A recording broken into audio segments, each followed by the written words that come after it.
Hello, everyone, and welcome to this episode of the Platform Book Club.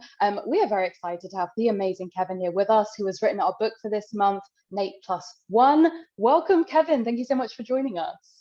Hi, thank you so much for having me. I'm so excited to be here. So normally I also welcome all of you because normally this is a live stream, but for various technical reasons, we've had to pre-record it. So I guess welcome to people who are watching it after the fact. You are just as appreciated.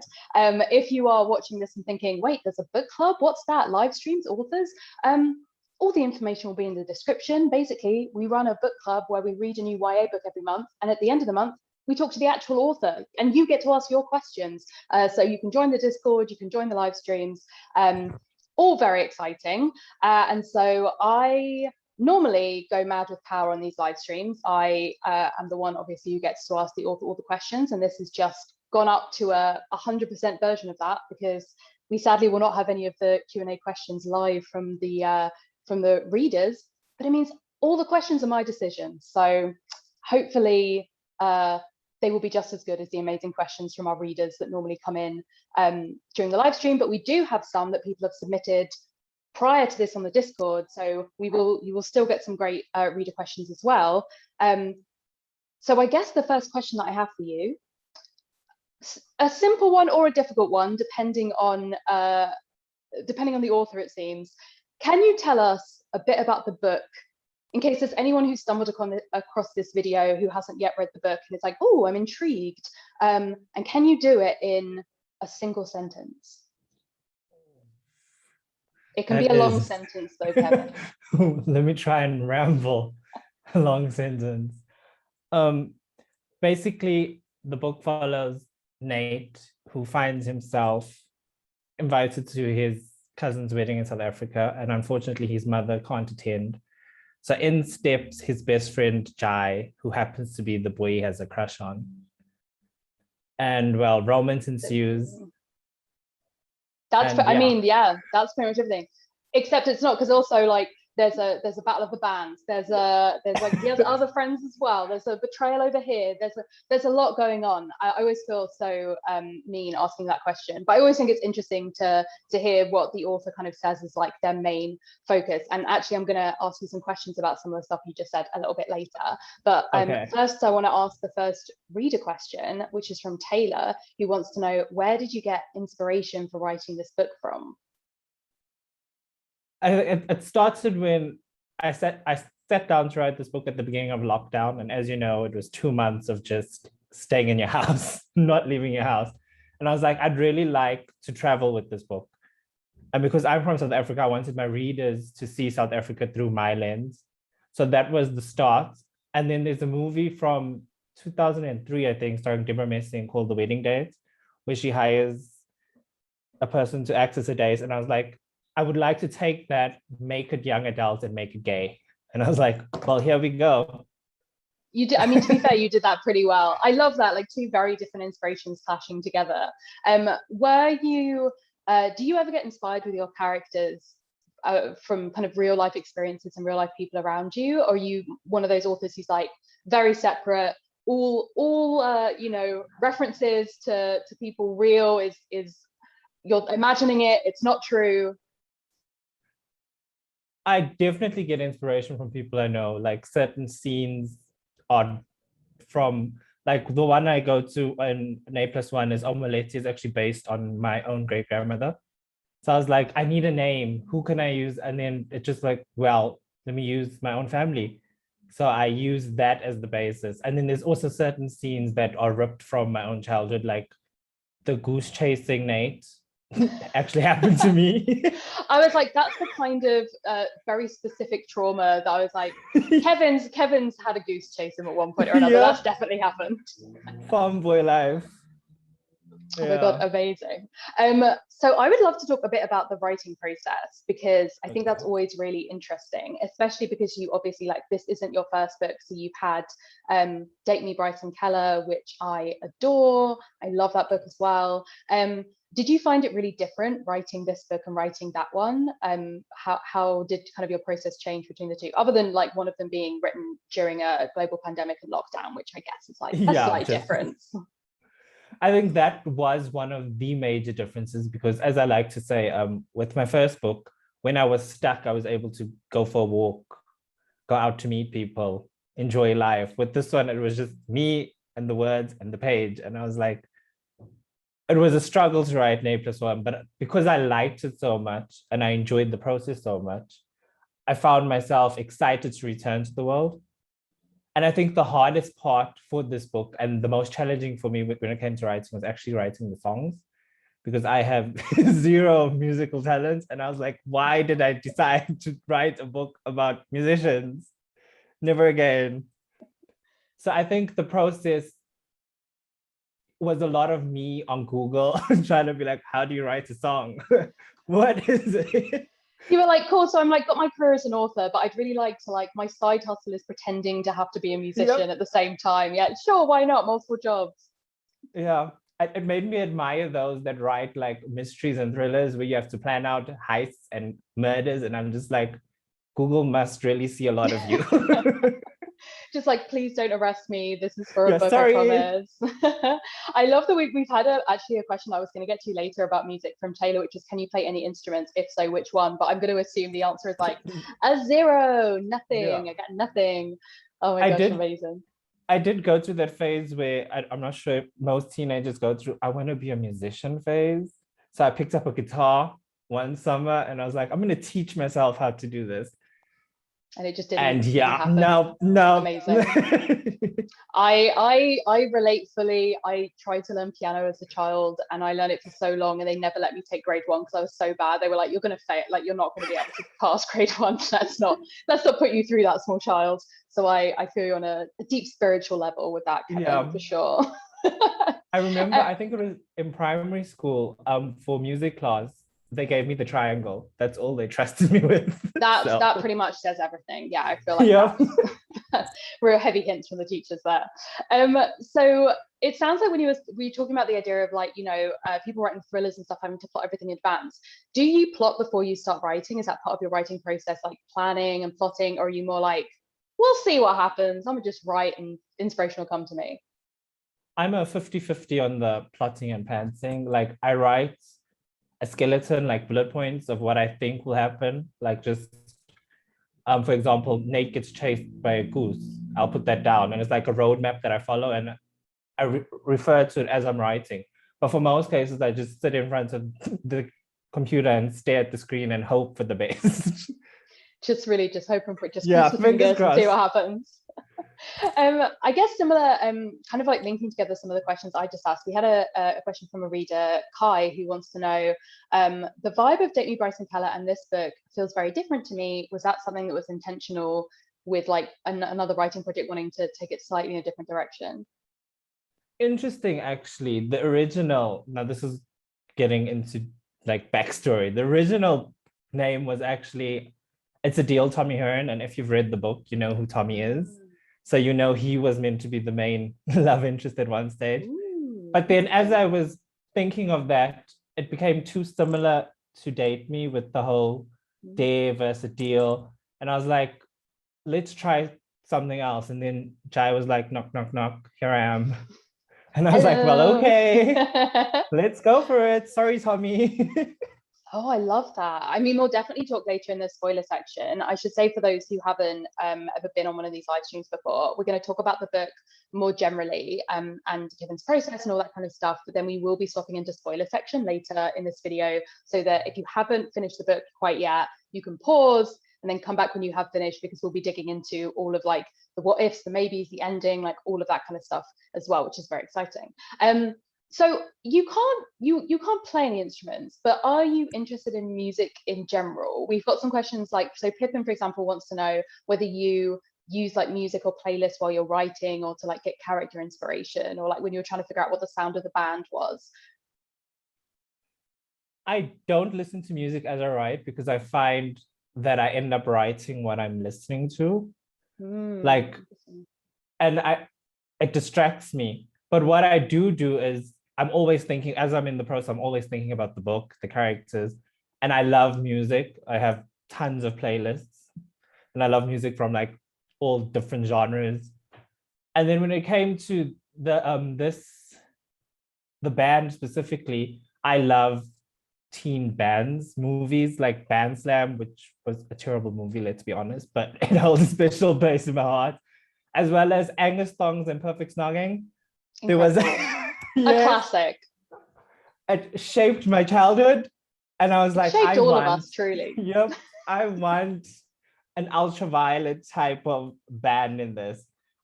And I just really love music, even though I'm hopeless at it. I really like, it's really interesting because when I think about music at school, like there wasn't anyone who was like properly good at music that I knew when I was younger.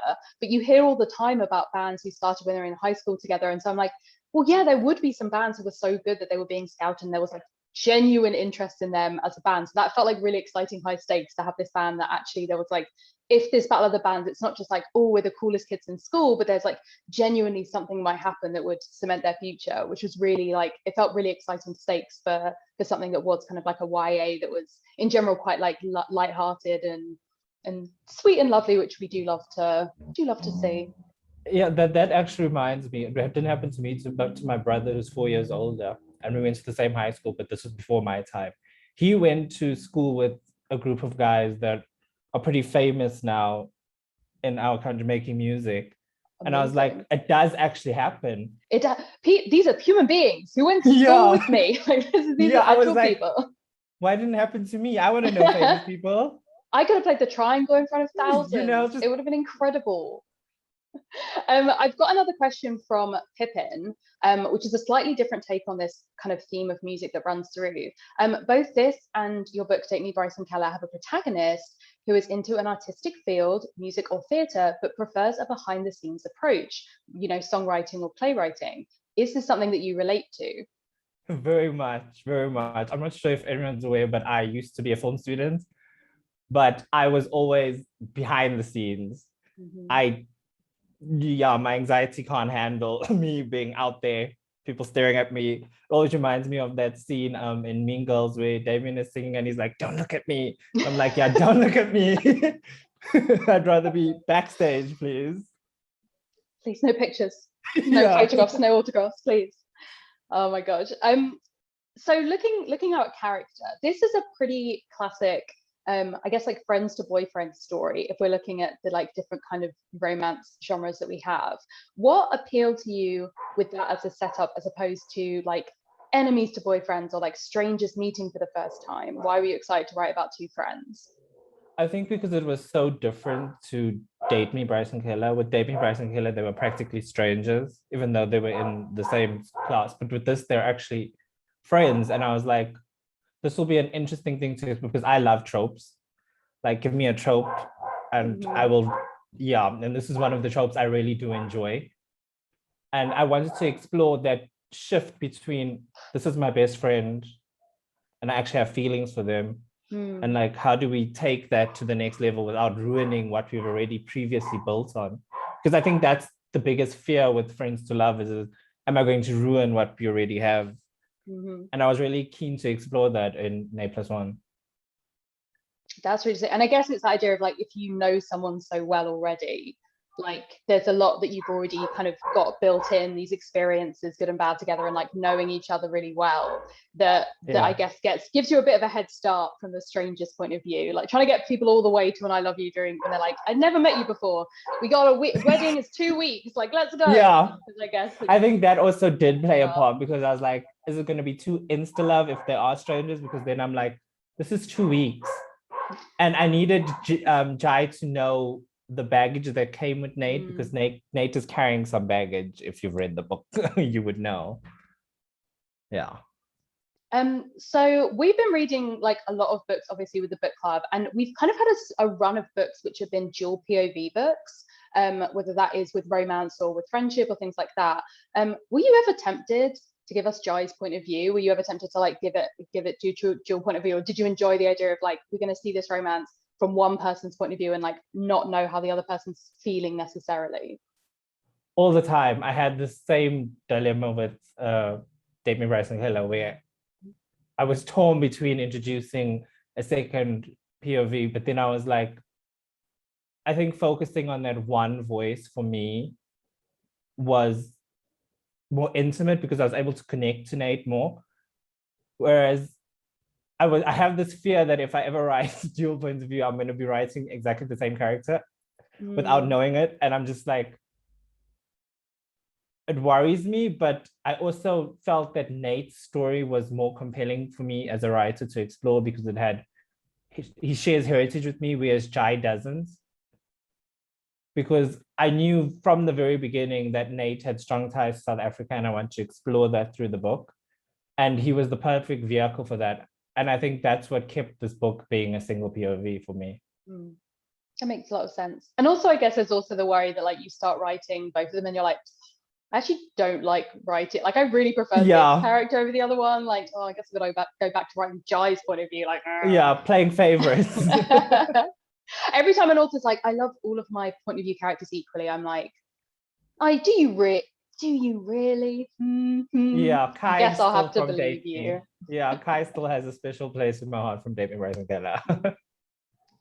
Do you have a specific process behind creating your characters then? Like it sounds like you're pulling from lots of different places, like your own experience and kind of talking about other people, like your great grandmother. Like, is there always the same process, or do they just kind of like come to you fully formed as part of like, you know, the original book idea?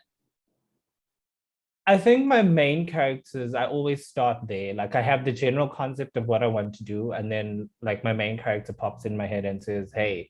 And then because I'm a film student, I have this habit of fan casting and dream casting these people. Ooh, please tell all. So I start there with how I want them to look. And that's like with Nate, he was kind of this Jordan Fisher meets Justice Smith. And I was like, we're in that blend. And then with Jai, it was I don't know if you watch Victorious, young Evan Jogia, Beck. Okay. Yeah, just get like Hollywood. Hello. Yeah, we already have the cast. Like we know exactly who's going to play. Can we just please get the right souls? Like let's go. Yeah. So I start there, and it sort of takes shape from that initial dream cast, basically. Like if I can picture who they are, then the rest kind of falls into place for me. Amazing. I love that like visual, like having that visual as someone who's so interested in film. That makes complete sense.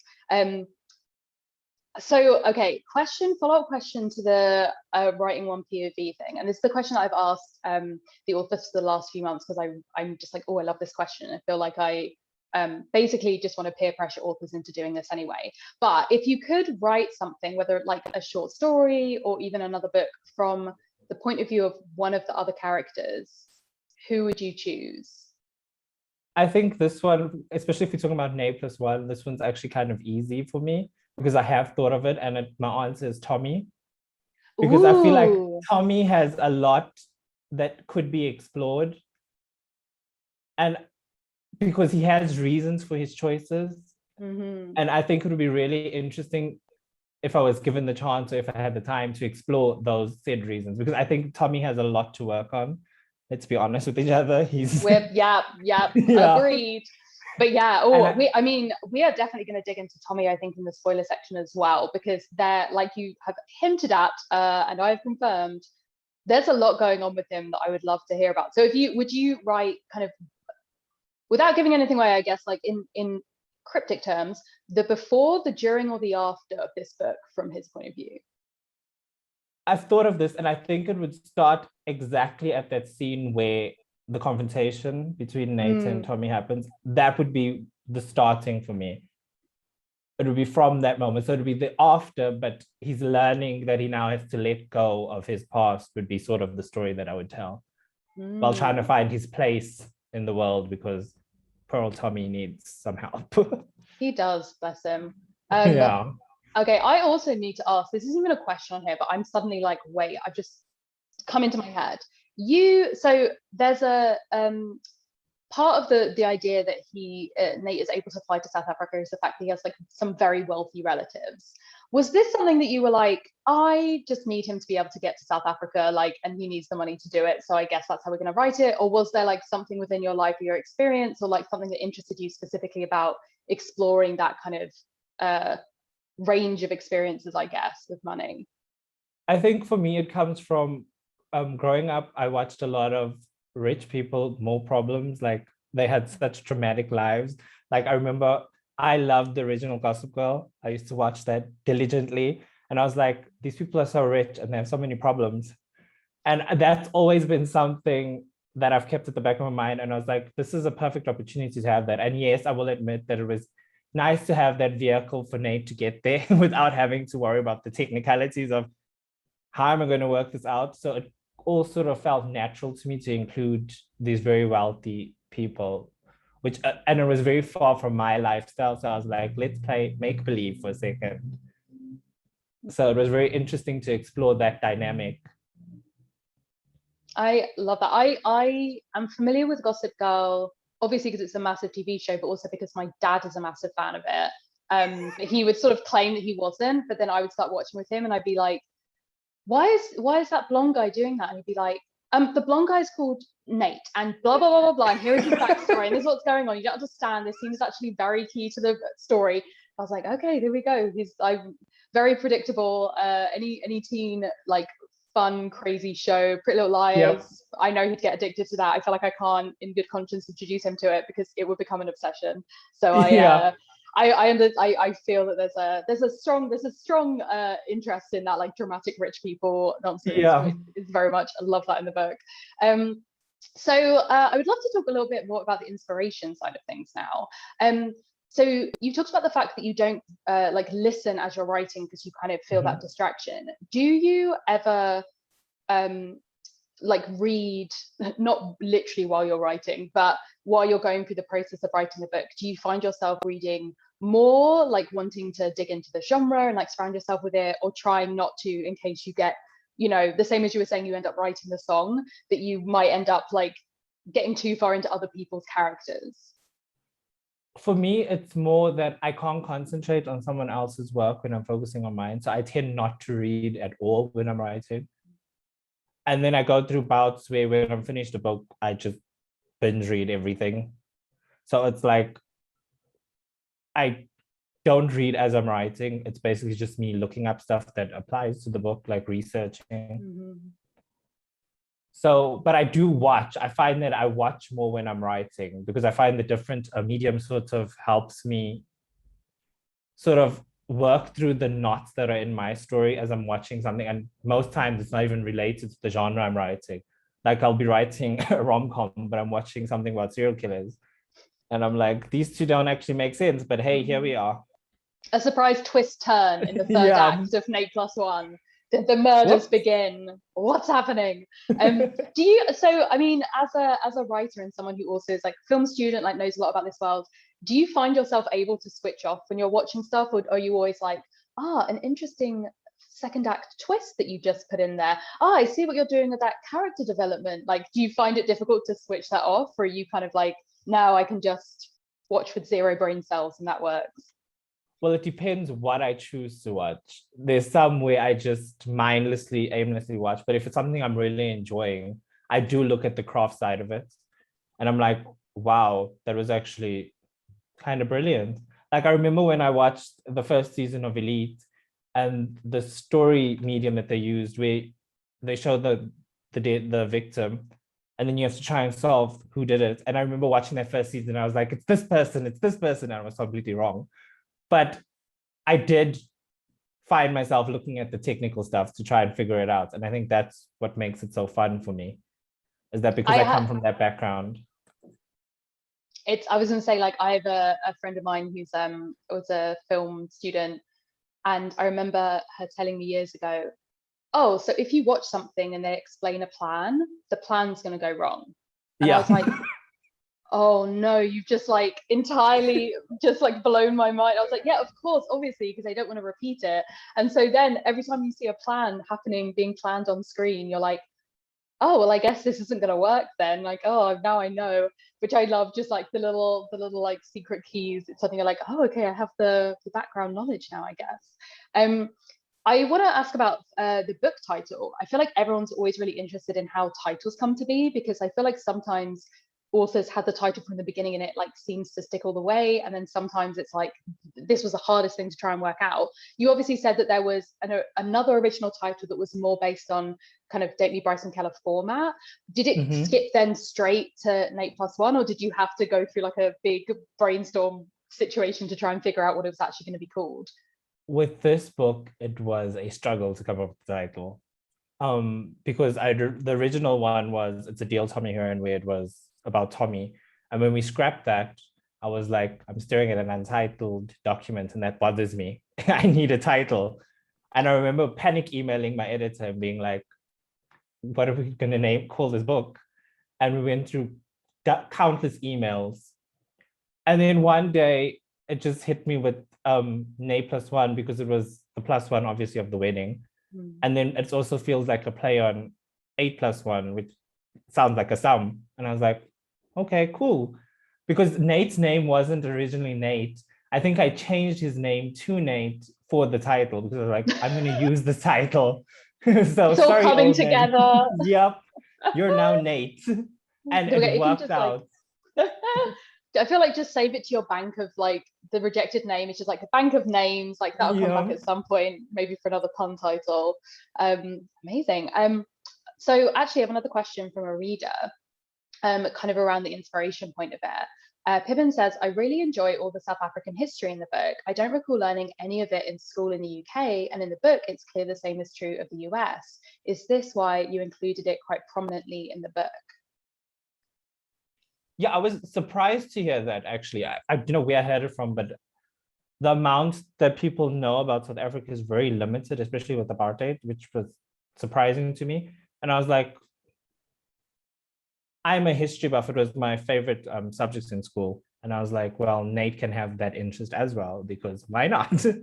So I enjoyed getting to explore that, but I didn't want it to be, oh, this is a history lesson.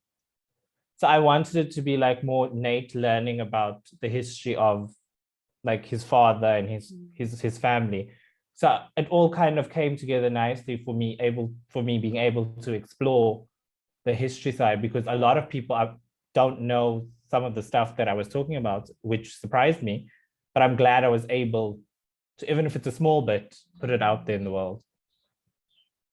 Amazing. Yeah, there's so part of the book club is the Discord, where people get to discuss the book, and there's actually like a big conversation that was happening this morning about when and where people had learned about apartheid before, and that some people had just like, especially some of our younger readers, like hadn't heard of it and wasn't sure until reading the book. And like I remember knowing about it but not actually having it discussed in school, except for like one very particular English class that was Poetry from Other Cultures was the name of the unit, and it was Nothing's Changed was the poem. And so it was like very specifically studying in this context, but not necessarily part of the wider one. So I think it's really, it felt like something that like even the people who are reading it for the first time and being like, oh, I didn't know about this, feel like they've got a good understanding, without, as you said, it being like a history lesson in the middle of the book. Like, hey guys, here's a quick textbook. We'll get back to the romance drama in a bit. Don't worry about it. Like, it's fine. They're going to a theme park in next chapter. Don't question it. But for now, history. Here's some history. So we have a lot of people who are part of the book club who are aspiring authors themselves, or just generally interested about like kind of author's journey, like their author journey, as it were. Do you have any advice that you would give to anyone who's watching this video who is looking to pursue writing themselves? Either, you know, a piece of advice, or like something you've learned, or something that someone else like told you that you found useful? I think the most useful thing was like, and it's cliche to say, but don't give up, because in this industry, you're going to get more no's than you're going to get yeses. And that is a sad fact about the industry, is that you have to get tough skin to deal with the rejection. And I know that can be hard as a writer, because a lot of us wear our hearts on our sleeves.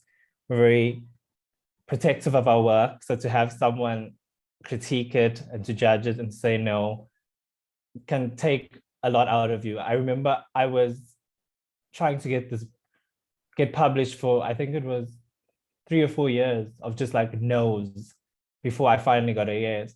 So it's definitely, if you're really passionate about this, you definitely can't give up, and it will happen. You have to believe in yourself, because a lot of the times people look at you when you say you want to be a writer, like, in this economy, and you're like, well, what can I do? I really love it.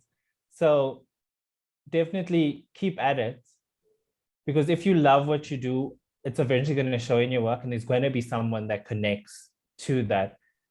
Because what's so nice about publishing and storytelling in general is that we're now evolving into seeing different types of stories. For so long, we saw one type of story, and now it's so diverse. So there's so many openings, and I hope that keeps happening because there's space for all of us.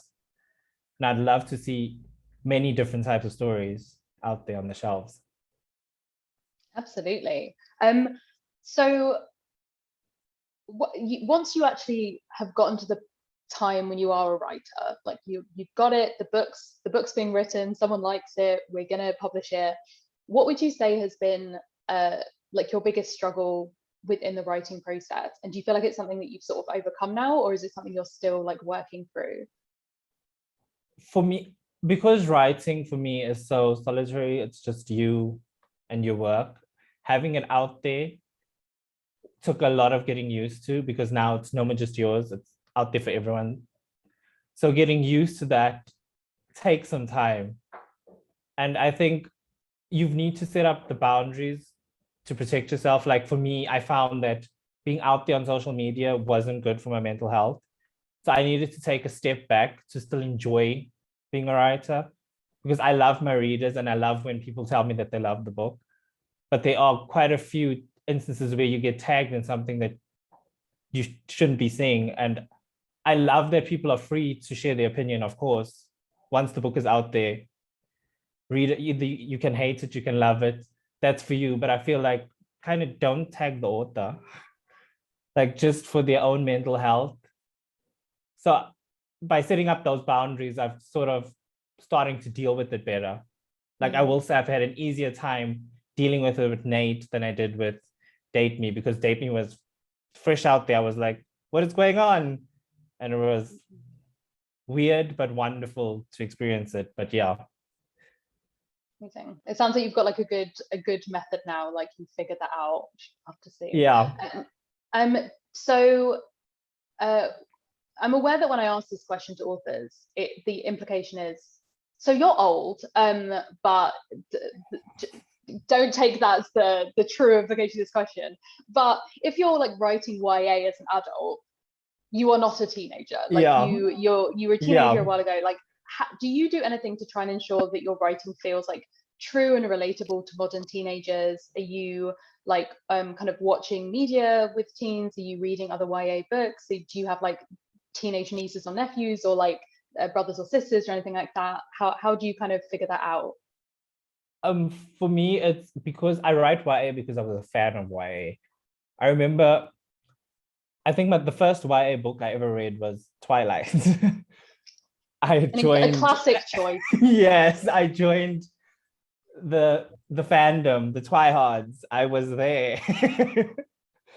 So, and that opened this genre that I was interested in exploring. So I remember finishing Twilight and I was like, what other YA is there? And I just remember devouring every YA book I could get on. And I was like, this is so fun. And obviously I was a teenager at the time when Twilight came out. So I was the target audience. And I always had a special place for young adults set media. Like when I watch something, if it's set in high school, I'll 9 times out of 10, I'll watch it unless it's terrible. And there's a few movies out there that are kind of terrible. So I've skipped them. So I do consume a lot of young adult themed media, books.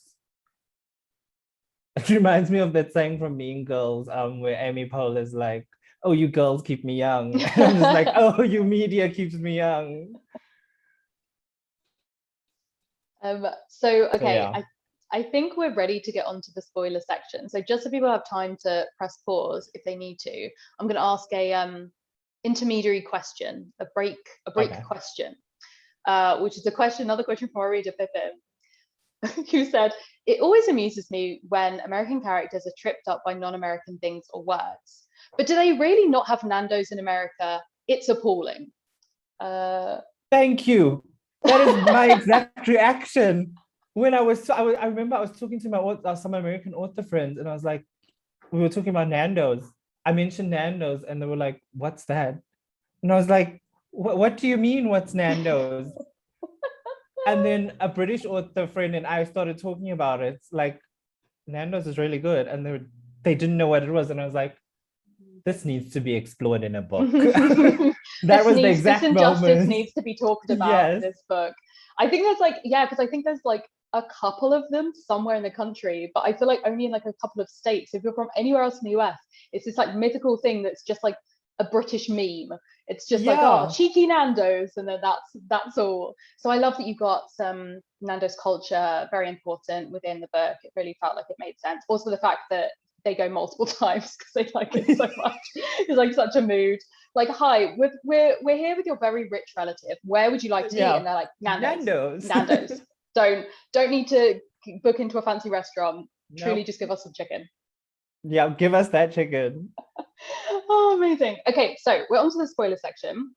And I want to start with a question from one of our readers. So they want to know, Nate overcomes like stage fright and is able to perform within the book. Is this a personal experience thing for you, or more of a way of your characters growing to overcome a challenge? Or I guess even like something you like a wish fulfillment, like a thing that you wish that you would be able to do.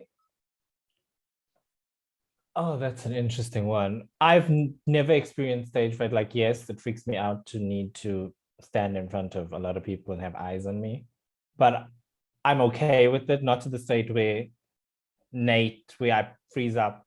And I think I always knew Nate was, that came to me pretty early on in the writing process, that Nate is good at singing, but he has stage fright. And that to me was an interesting thing to develop, because he agrees to then be the lead singer. And I was like, let's explore that more. So I think because I deal with the anxiety, I tried to make it feel personal, like how would I feel in that situation? And so I'm glad that it worked out in the way it did, because by him having stage fright, it gave weight to what he was actually willing to do for Jai. Like, he's willing to try and overcome this to be the lead singer, and not because Jai was promising him to come to the wedding. That comes afterwards. It was just him being a good friend. And that, I think, really mattered to the story with friends to lovers, because they really do care for each other. Mm-hmm. Another question actually from a reader, from Taylor. I love how it ended and how you never clarified who won Ready to Rock. What made you decide to end the book like that? I actually remember writing that ending. I was jamming along. Oh, they're performing on stage. Yeah, yeah, yeah, yeah, yeah. And then I got to the point where I wrote that line, and I was like, but wait, is that it? Like, it felt like, yeah, it felt like the universe said, this is your ending. Because I remember I tried to write the next line and I just hated it. And I was like, this feels right. And I remember being very concerned and worried because it leaves an open ending. But my editor really loved that ending as well. So I was like, well, if two of us really love it, then okay. Yeah, I think I wanted it to be open-ended where we don't know who won, because to me, that wasn't what was important.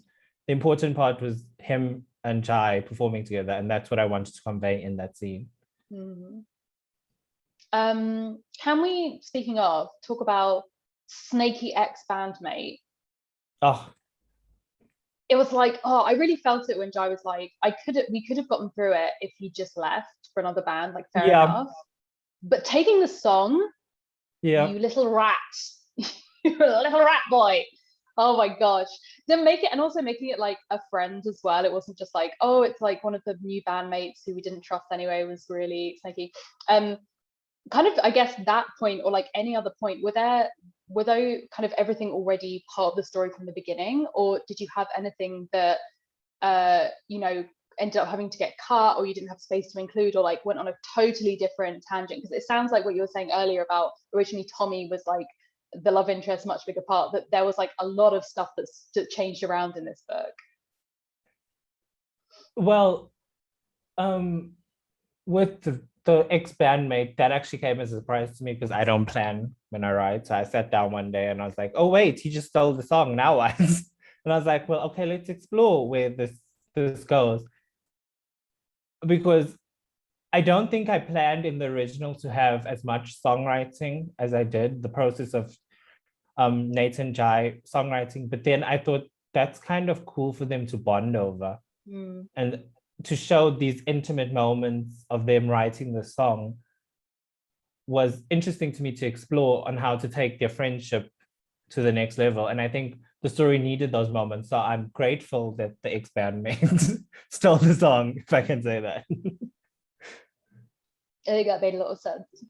I think like that intimacy of like sharing their feelings with each other, especially when it's like, what if we wrote a song about falling for someone? It's like, okay, very subtle, boys.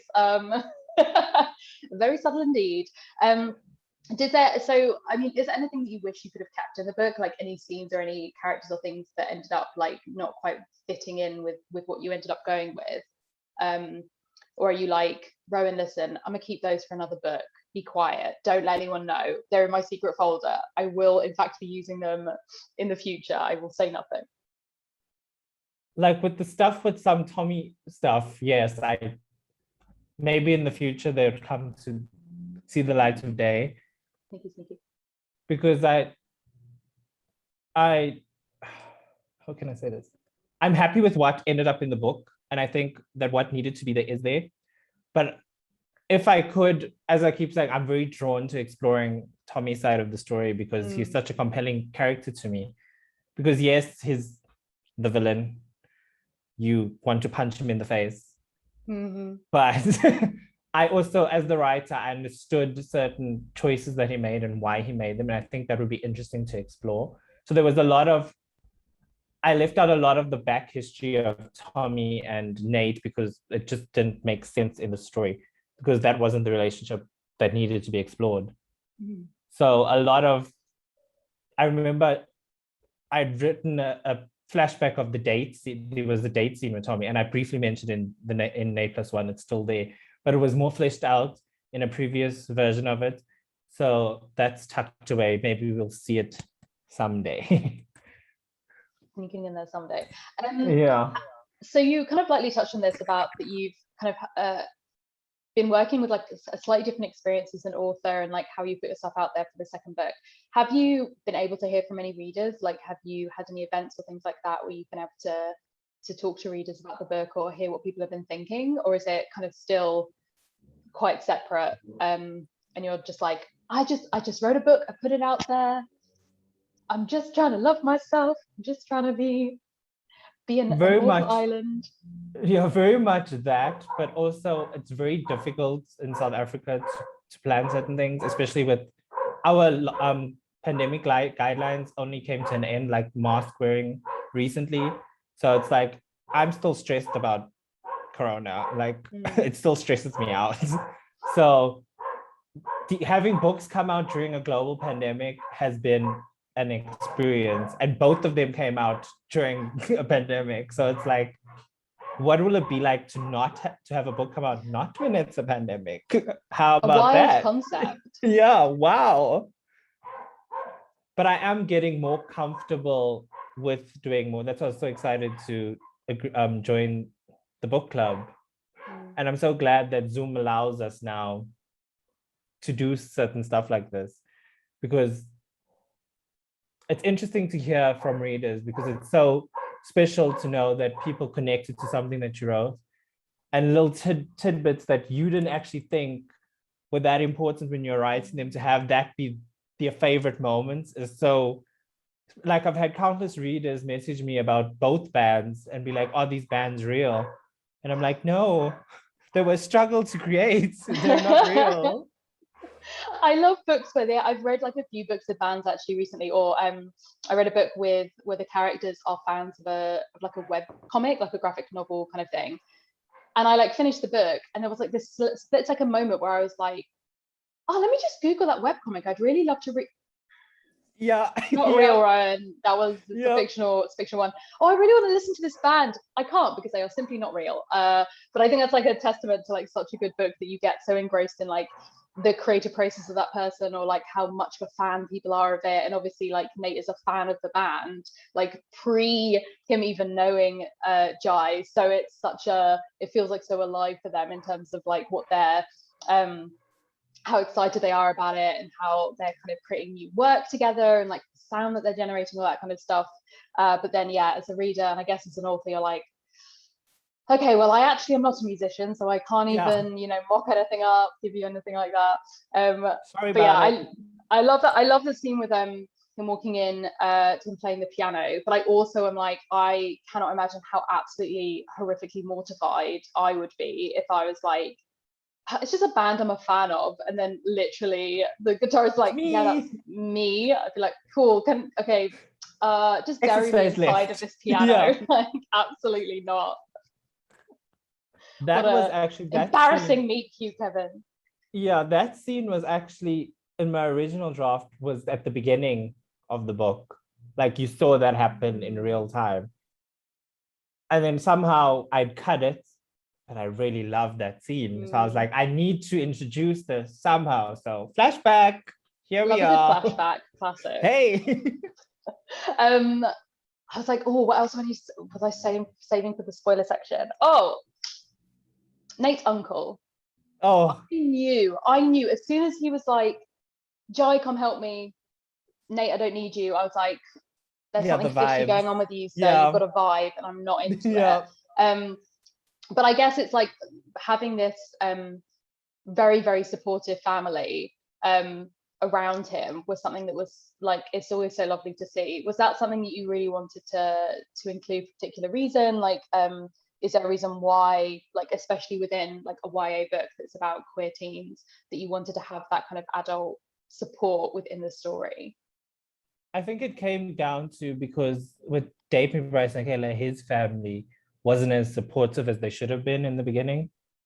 And I really wanted Nate to have everyone on his side, except for he who shall not be named, the uncle, who I want to, And those vibes just came like, they were very passive aggressive. Like as I was writing, he was just behaving in a weird way. And I was like, this uncle is suspicious. What is going on here? And that's sort of how I was like, oh, so he's the homophobe. He's that uncle. Yeah. But I liked having everyone else on his side because I felt that was important. And then I think one of the last questions about this, and it was specifically the spoiler section of the book, was how, towards the end we have this journey like you were talking about, when Nate is going to discover his like father through where his father grew up and his family, and then comes back and has also some moments of revelation with his mother in terms of like their relationship and what that was like, and like maybe as like a teenager not even thinking like maybe I could ask my mum about her and my dad's like romance together, things like that. Did you already have like a sense of their backstory, like the parents' backstory early on, or was that something that you wanted to have at the end when you're thinking about, like how is he connecting with his mom? Like what does this look like when he comes back? That actually came the moment they sat down at the table, and I was like, now what do they talk about? And then it was at that moment where I was like, well, let's give them some backstory. And it sort of came naturally because I thought it would be interesting that it wasn't this fairy tale love story, smooth sailing from the get-go for the parents either. And I think that's what's interesting to explore, because when you a fan of rom-coms, you always get the happy ending, and sometimes you don't see the cracks. And I was glad that he had the mother to be like, this is reality. Sometimes, even if you love someone, it doesn't work out and you break up, and sometimes you get back together. And I think he needed that in that moment, especially dealing with the Tommy situation and then going through this with Jai. I think he needed his mother to have real talk with him. So I was glad that they sat down at the table because I was like, yay, inspiration. Okay, having said that was the last question, I'm like, we forgot to actually talk about Tommy in the spoiler section. So yeah. Okay, so this was obviously hanging over the story for like basically from the beginning. Like we knew that Tommy had ghosted Nate. And we kind of, I think as readers, knew that like we were going to have to figure out what was going on, and that it might not have been just like, oh, I just didn't like you anymore, especially as we got to the point where Tommy is like seeing Nate again, and there's clearly like the emotion isn't necessarily just like, oh, okay, someone I don't actually care about anymore. Okay, someone I already forgot about. And so I think we were all waiting for that reveal of like what exactly was going on. Where did that come from for you? Like, was that something that was part of the original story with like Tommy back when he was more of the love interest, like through the book, or was that kind of something that came in when you were like, oh, okay, now we've switched him to a different kind of character, we need to have a different backstory, and having that kind of homophobia be such a key part of his life? I think in my original iteration of Tommy, he did have a like the father was there, and the father was always just a bad apple. But it was more disapproving, like, yes, he's sexual, he was a homophobe, but also about him being a musician. So I just took the musician part out of the Tommy character and kept the homophobia with the father, and just growing up in a really terrible environment. And yeah, I think that's what makes me have a soft spot for Tommy, because he just wants to be himself, but he's got this father, and the father has so much control over him. Because when you're a teen, your parents are basically your umbrella, but his umbrella is really just a shitty umbrella. So yeah, I think that stuck from when Tommy was originally meant to be the love interest, but it just was heightened in this version of the story. Like the ghosting and stuff was never part of the original story. It was, and that came from when I'm always interested when people promise to be together when they go off to different places, and I'm like, really? I want to explore that. Does that actually happen? Yeah. I love that. And you have like it working out with the like literally the cousin's wedding happening, which was a couple who were like had long distance as part of their relationship. So you kind of have like a real mix of the different types. But yeah, I love that. And like I agree with you. I think Tommy's character is so interesting, and I'm not surprised what you've said about wanting to like dive into him and having all these thoughts about him, because it definitely sounds like a really kind of interesting character to explore. So we're almost at the end. I have just a couple more questions that we like to ask authors. The first one might strike fear into your heart because you'll immediately be like, I've forgotten every book I've ever read. But do you have any recommendations for books for our readers if they're looking for like another book to read after this before they start on our book for next month? Yeah, that's very much. Oh, dear in headlines, I've forgotten every book I've ever read. What am I reading? What have I read? Other than Twilight, obviously. Yeah, incredible obviously. recommendation. Yeah. Twilight, a classic, truly. A classic. Wait. I remember I bought books. They're on my shelf. I just haven't picked them up. What did I buy? I bought a few middle grades because I'm interested in exploring that genre. So that for research, I bought. I also know I finally got to read what was it called? The We Will Liars sequel, which I loved, the original. I was like, I'm tired of rom-coms at the moment. I need some mystery, some murder, some blood. So I was like, change of pace. So Let's go. I read that, and I've caught up on some Sarah J. Maas, my guilty pleasure. Some fairies, and those books are like a couple of month commitment because they're like doorstops. I'm like, ones. I admire the passion to write this book. Yeah, I'm like, whoo, I don't think I have that in me, to be honest. That's why my short, sweet one sittings. I feel like, yeah, your book is like a normal way. Like I remember last month when we were reading our book, I was like, you sneaky little author. I think we talked about it on the live stream, because his book looks like it's the length of like a normal YA, but then the margins are a little bit smaller and the writing's a little bit smaller. So I'm like, how many pages is this book actually? I feel like maybe it's a bit longer than we thought it was. Yeah. But I guess it's like when you've got fantasy, you expect it to be big, and then people kind of have a length for YA that they're like, yeah, this is the normal contemporary YA length, and they all mysteriously seem to be the exact same like thickness. I'm like, oh, seems like some trickery going on here. Yeah. Oh, yes. You're reminding me. I just recently finished Love Boat Taipei. Yes. Because when I'm writing, especially if I'm writing rom-coms, I tend to avoid other rom-coms. So I have this massive backlog of every other rom-com that has come out that I've wanted to check out for like the last 2 years. So I remember, and I'm excited that it's being made into a movie. I just love when I'm able to see books in different, like the story in different mediums. That excites me. Film students, hey. So yeah, I recommend checking it out. Amazing. And then before the movie comes out, obviously, yeah. of course. So final question for you is, not to put any pressure on you or anything, but like TikTok, the book's come out now. What are you working on next? Have you got anything in the works? Are you in initial stages, or are you just like, I'm taking a break, let me live? Oh yeah, I've written what's hopefully, fingers crossed, book 3. And it's about a boy named Love who doesn't believe in love, but finds himself falling in love for the first time. Very cute. We love to see another romance book from you. Very exciting. What we've loved. Yeah, when I pitched it, the people were like, that's so on brand. I was like, the brand is love. Yep. We love Kevin love. We love over here.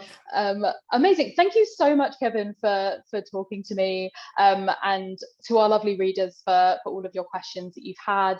To let everyone know, in case you don't know already, our pick for next month, which is August, is The Stranded by Sarah Daniels, which is a real departure from what we've had the last few months. It is a dystopia set in a future where European refugees have left to try and reach America in a sort of future war situation 40 years ago. But the boat, which is a luxury cruise liner that they had sailed off on, it's not allowed to dock in America where they tried to dock. So people have been living on this ship for 40 years. The factions have formed, the dystopia is here, and it follows 2 teenagers who are very much on opposite sides of whether they should attempt to reform what's happening, to get onto land and live a better life in America. So very excited for that. Very different to what we've been reading so far. If you want to read along with us, then again, the link to the Discord will be in the description. But yes, thank you very much, Kevin. And we will see everyone next time for the next book club. Thank you so much.